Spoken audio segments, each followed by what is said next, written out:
ஆண்டவர் சொல்லுகிறார், என் வசனங்கள் முத்துக்கள் போன்றது என்று ஆண்டவர்.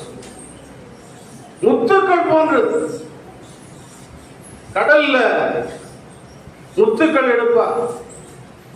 அந்த முத்துக்கள் விலை உயர்ந்தது, மதிப்பு மிக்கது, மங்கி போகாது, நிறம் மாறாதது, வெண்மையானது.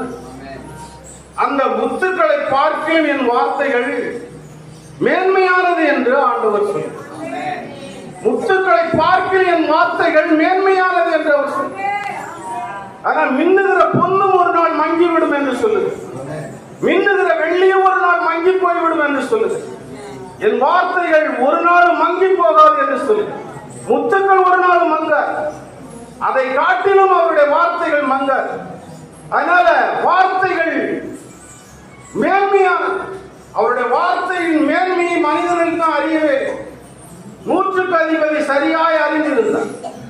ஒரே ஒரு வார்த்தை சொல்லும், என் வேலைக்காரன் பிழைப்பான். ஒரு வார்த்தையின் மேன்மை என்பதை அவன் அறிந்திருந்தான். ஆண்டவர் ஆச்சரியப்படுகிறார். அதை குறித்து அருகில் உள்ளவர்களோடு சொல்லுகிறார். அவருடைய ஒரு வார்த்தையில் வல்லமை உண்டு என்பதை அறிந்திருந்தார். அந்த வார்த்தை தூரத்தில் கிரியை செய்யும் என்று அறிந்திருந்தார். அது தூரத்தில் உள்ள பிணியையும் நீக்கும் என்பதை அவன் அறிந்திருந்தான்.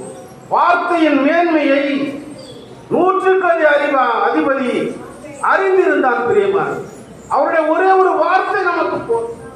அவருடைய ஒரே ஒரு வார்த்தை நம்முடைய வாழ்வை மாற்றும்.